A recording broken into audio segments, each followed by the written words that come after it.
Okay, what is going on?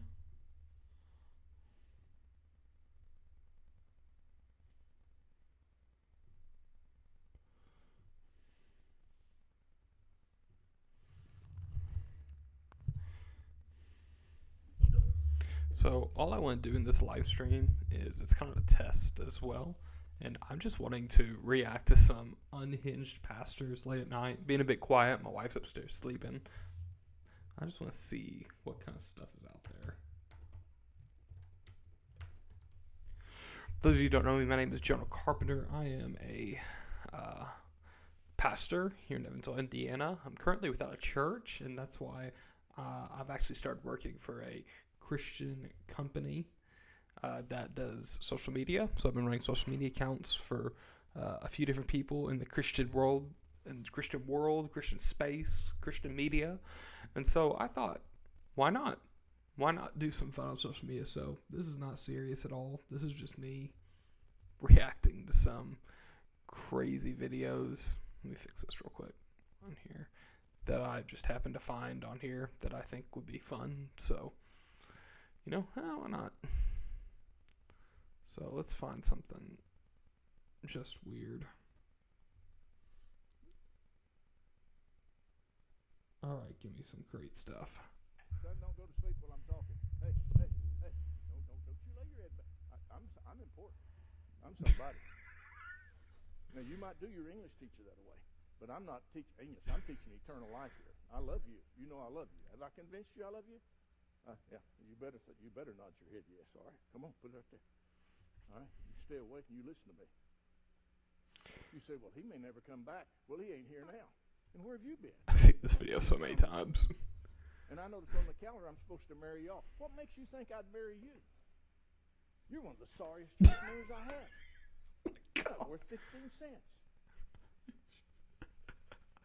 And you want to marry her, and you want to marry him, and he don't even know where he belongs, and you don't even know where you belong. Now, let me tell y'all, everybody here, how much I love these kids. Do you know I love you, sir? Stand up, big boy. Do you know I love you? All right. All right, give me a little love.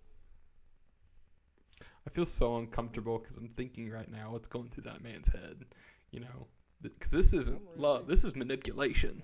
This is manipulation. Actually, rest assured, I think he got fired after this. This happened when I was like in elementary school, and I remember exactly where I was at when I watched this for the first time.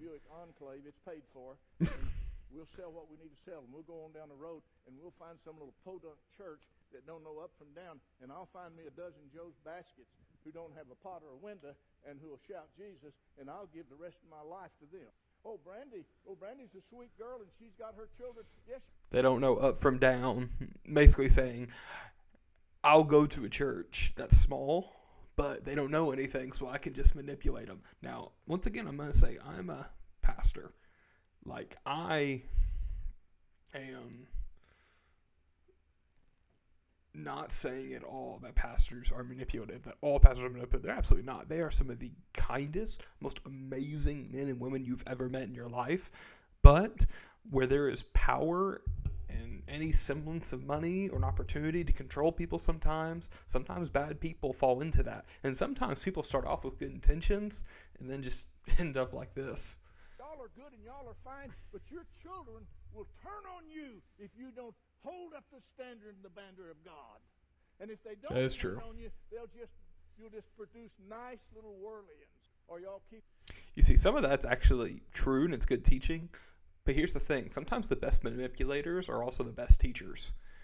And so they'll do things like they'll chew you out in public, they'll manipulate you, or they'll say the most awful thing, and you're like, wow, like this person's horrible. Why are we still at this church? But then you'll hear some good teaching, and then you kind of forget about all the other junk they just said. And that's awful enough to trap a lot of people find themselves in. And the camera on me back there in the little video room. Good. We're having trouble in the video room. There's no one finer than young Cox back there. And he comes down here and spends hours in that thing. But he has a little attitude adjustment that we're going to fix. Cox, you listening? Here's the thing.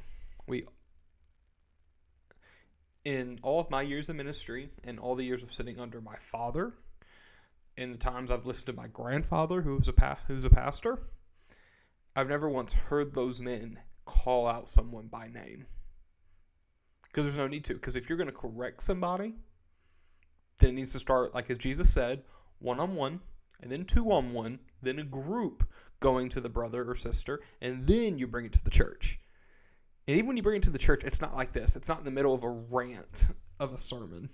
Because, Mother Cox, I can fix your attitude adjustment. Now, I don't care what your mama thinks and your daddy thinks. And I don't have a better friend than your mama. But, Mama, you get out of my way when I'm messing with that boy, because I'm his preacher. I'm yours when I'm talking to you. But I'm... Don't stop me from manipulating your kid. And if you get in my way, it means that you're the problem, not me. His when I'm talking to him. And last I checked, he's a grown man. And that video room ain't going to be a youth hangout. We might as well just fix this thing. Mom's a youth hangout. Sorry, Dad. Well, if you don't know what you're doing wrong, son, you don't care about what I want to do right. Because if you loved me and you submitted to me, you'd know what my heart is and my message is, and you wouldn't go about establishing your own kingdom in the video room. You really feel good now. Your own kingdom. Jesus. Jesus. Insanity. Insanity. I'm so glad that someone was willing to step up after that and say, all right, we're not going to take this anymore. We're not going to be manipulated. We're not going to be held back anymore. All right.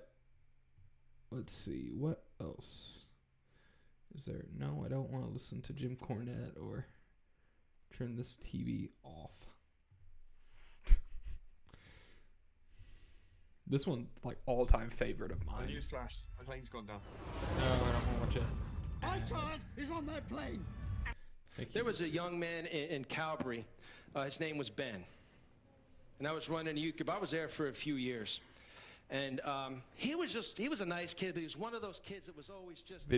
Audio quality's not good. Sorry about that, y'all. Was a bright kid, which didn't help things, right? Made him more dangerous. And we were outside one... Sometimes pastors say things that just makes the whole world think that we are just in store to manipulate people. He's a smart kid. That makes him dangerous. Just makes us sound exactly like Karl Marx wanted us to be, just manipulators. Smart kids can be tough sometimes, because smart kids have the potential to be smart Alex. And other words that you can switch out for donkey if you want to say that. I've been one of those constantly in my life. My brother's another smart kid that's very tough sometimes, but I love him dearly. But here's the thing. Smart kids can think through a lot of things.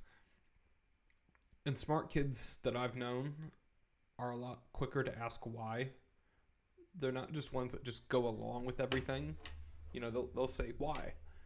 And sometimes the problem is sometimes we get pastors who haven't been asked why enough, or in turn have not asked why themselves a lot of the time. And so you just end up with guys like this, and I don't know this guy's intelligence, I don't know his IQ, but I think it says a lot about him that he's like, oh, he was a smart kid. That made him dangerous. And I think that makes you, sir, a little dangerous, that you see being intelligence as being a bad thing. But we're going to see some great stuff here in a moment. I know it's coming. A youth group. And he was just trying to push my buttons, and he was just, kind of not taking the Lord serious. And I walked over to him, and I went, bam! I punched him in the chest as hard as I crumpled the kid. I just crumpled him.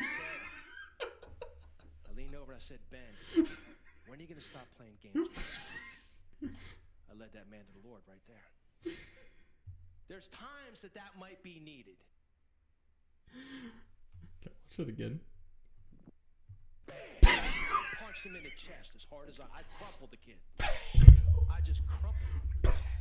And I leaned over and I said, Ben, when are you going to stop playing games with God? I led that man to the Lord right there. Yeah, I'm sure that wasn't done under pressure or violence. Absolutely, it's violence. Absolutely led the man to the Lord, quote unquote. You punched a kid and made him scared, probably for his life, and now he's in a situation with, I think he says at youth camp, where it's already a high emotional environment. If you've ever been to youth camp, I've been to plenty. It's a high emotional environment. But then on top of that, you now have an adult that has committed an act of violence against you, someone that you were supposed to trust as a cabin dad, pastor, whatever. You're supposed to, he trusted you. He trusted the pastor, and he committed an act of violence against him because he was annoyed with him. Not only should he be immediately fired,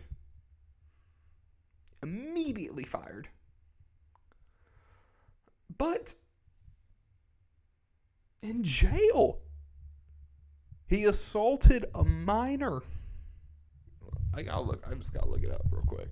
What happened to the pastor who punched the kid? What happened to the pastor that punched a kid?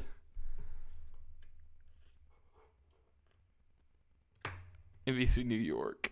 Oh, he apologized, thank goodness. Move that over a bit for y'all. A Baptist pastor in New Jersey says he regrets his actions after the video. Line. Horse musical. Eric Damon, pastor at Bible Baptist Church in Hansbrook Heights, admitted to punching a teen in a statement to NBC New York. Said, my actions were not reflective of Christ and his biblical teachings. I do not condone abuse in any form. I chose a very poor example from my past and very poor wording to describe it. Here's the thing. They always say, I regret my words. I chose the wrong story. I worded it the wrong way. I don't think you worded it the wrong way. I think you meant it exactly the way that you put it, and now you're just in regret for what you said. That's not, I made poor words. That's like, you were a poor person. Maybe you shouldn't be in ministry right now if you're punching kids in the chest. And not only you punch kids in the chest, but you do not see your sin in that. You don't see your sin in that at all. And now, and then you not only didn't see your sin in it, but then you said, oh man, this is good stuff. People need to know about this. And I need to tell people, like, remember how he ended the sermon? Sometimes it takes that. He said that he thinks it is appropriate for people to beat Jesus into people. I walked over him and went, bam! Punched him in the chest as hard as I could. I crumpled the kid. He punched the child 13 years ago. He said Ben forgave him many years ago. Now he said he is asking his church to be forgiven as well. By viewing the clip, it is certainly understandable. All right, there's another article. And when's this one from?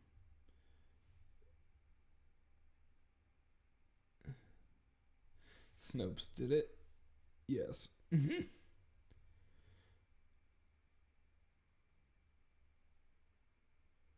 Oh, that's different. All right, that's like one of my favorite videos of all time. Horrible. But also, I'll be honest, I have a bit of a dark humor, and I'm glad that everything ended up sort of right in the end. He should have been fired immediately. Immediately. Like, probably not finish his sermon immediately.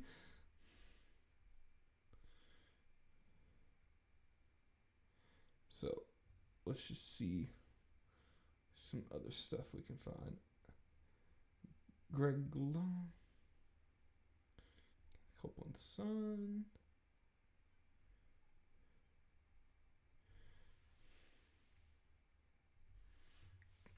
Y'all, this is the creme de la creme.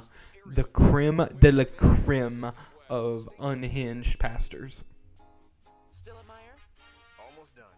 Surprise block party. On.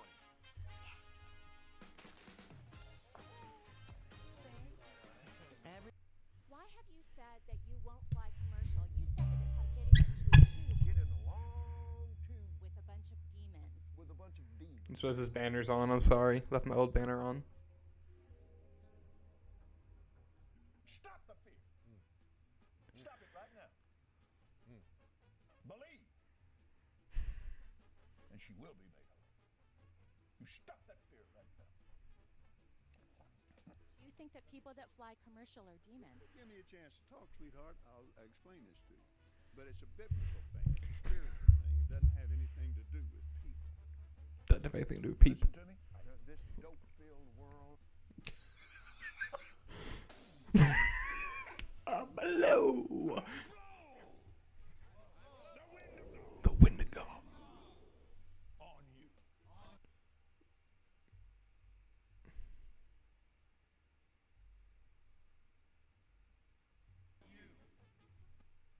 You are destroyed forever. And you'll never be back. You'll never be back. I was just standing here just thinking, praise God. And all of a sudden, I heard the Lord say, see the tree right over there? Whoa. I saw it. I could just see it. Are you hearing me? For the last 9 days. It took I just stop laughing because there's gonna be a day where I'm old, and I'm gonna still think I'm funny after all these years, and I'm gonna be exactly like this, just without all the heresy and the stealing money away, and maybe not act being this crazy. the murder of George Floyd.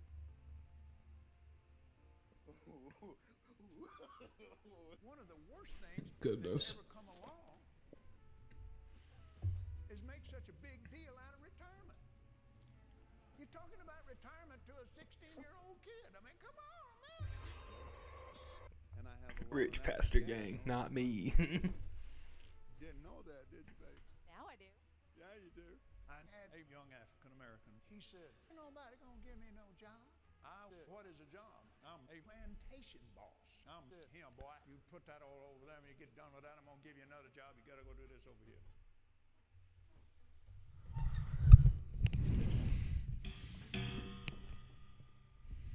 I hope and I pray that that wasn't real. I pray. I pray. Why squat? Why did it say I watch scrabbled up?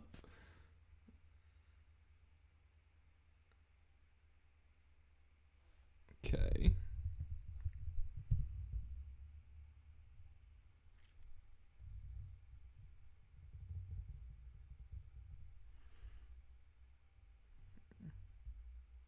Stuck in a time management loop? Breaking disconnected. So, before we watch this video, I'm going to watch this later again and actually react to it on camera for a long form video.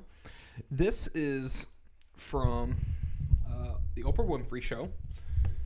And she had a young man on there who was a pastor, preacher. And by young, I mean, I think this kid was like 12, 13. And one thing she wanted to test on there was, was he preaching?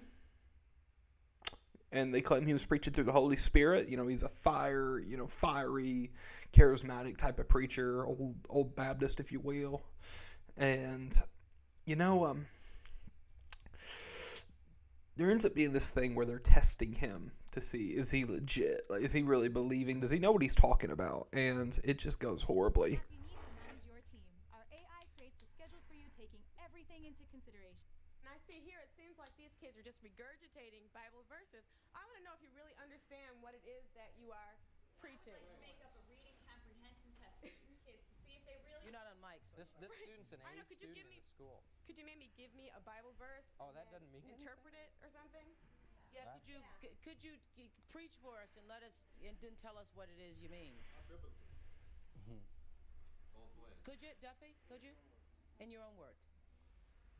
But you want me Yeah. preaching it? Yeah, whatever you want to do. You see, I mean, he just looks so scared, which I imagine any kid would be. And I understand their suspicion. I started really young preaching. I was 15 years old. But I will say one of the things that I was always complimented on when I was preaching very young was authenticity. And that's because I preached with what little knowledge a 15-year-old knew. I was so scared to get something wrong. And I just preached what I knew. So, you know, it was reading the Bible. It was, at that time, it was nothing topical because I didn't have any wisdom. I didn't really know a lot to say. All I knew was going to the Bible and breaking down the story. And then later on, you get better at teachings, better life experience, and knowing what people are going through that you can attack that more. But, you know, it was just what I knew. And so, you know, if someone would have ever challenged me, like, oh, do you actually know what you're talking about? I would have been able to actually say yes. But this kid's so young, and you're about to hear him preach and realize kind of why they're getting on him. Well, there's a verse. You want him to preach? Yeah. Oh, they said, Dad, shut up. We want your kid. Yeah, go ahead. Stand up. Right Get where on, you Duffy. want to. Go ahead. Duffy, do you want to preach? If you want to. If you don't want the to, audience don't. shouldn't be able to intimidate you into this. If you want to do it, it's up to you.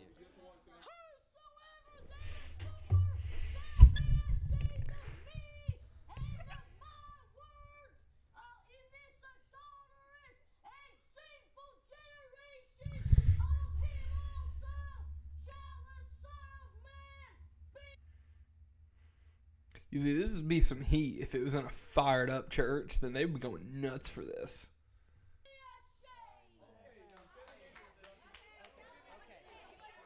Okay. Now, wait a minute. Wait just a minute, please. People want to know what that means that you just said. I wonder if this was being done when she was getting beat by Jerry Springer, because this seems like more stuff he would do, just not as raunchy. In your own word, tell us, what does that mean? It means just what it says. That's what it says, baby. Whoa! Don't yell it to us. Tell us what that means. I've never read the Bible, let's pretend, and I don't understand that type of language. Tell me how that applies to my own life. I actually think this isn't just for kids. I think this is for adults as well.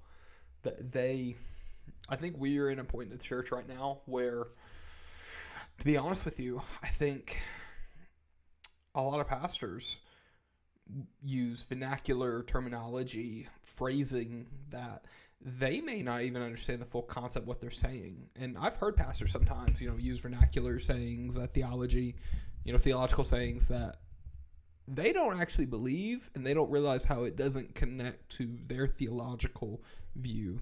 How you may hear an Arminian give a Calvinist saying, or sometimes Calvinists will, go into a branch of Arminianism, not even realizing it. I know a lot of Arminian pastors that get it wrong, not understanding that if you're going to be an Arminian, then being Arminian in that system means that out of the 5 points of Calvinism, you can keep the first, being told depravity, but the other 4, just fall apart. But I so often hear pastors that are Arminian say, well, yeah, I believe Jesus died for everyone, but I don't believe that you can actually recant or go back, turn away from God. Or, you hear others, give different interpretations of it, and you don't realize it doesn't work.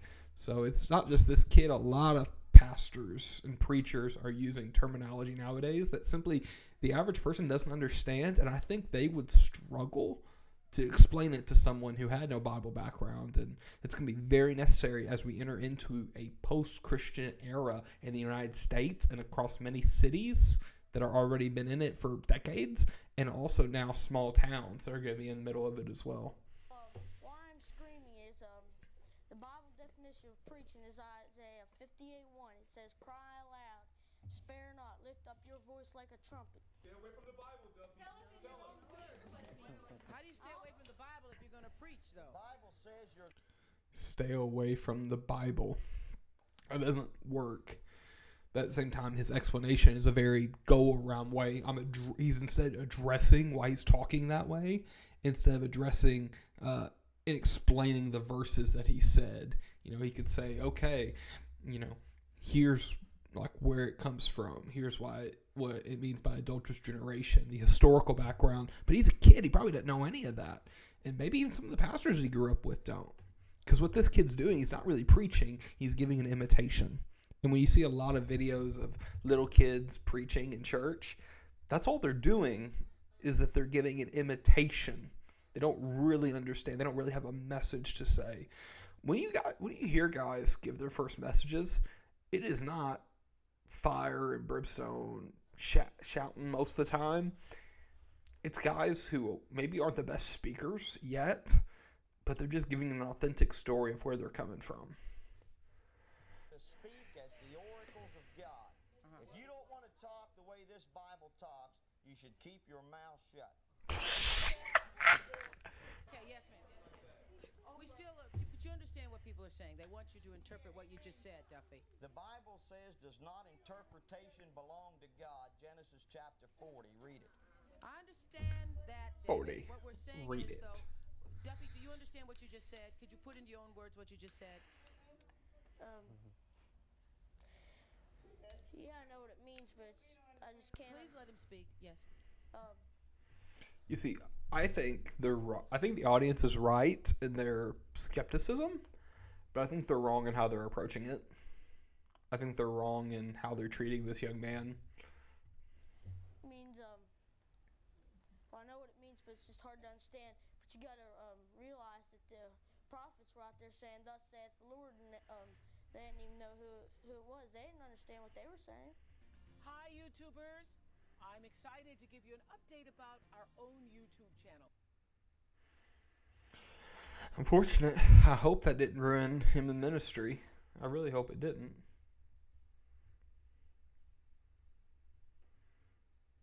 All right, well, that was me reacting. I'm probably going to address some of these again in long-form videos, but I just want to look through the audio and listen to how the audio is. So I'm ending the stream. I'm going to keep this up, though, because I had a good time watching this stuff. So, yep, don't think anyone watched, but if you did, I'm glad you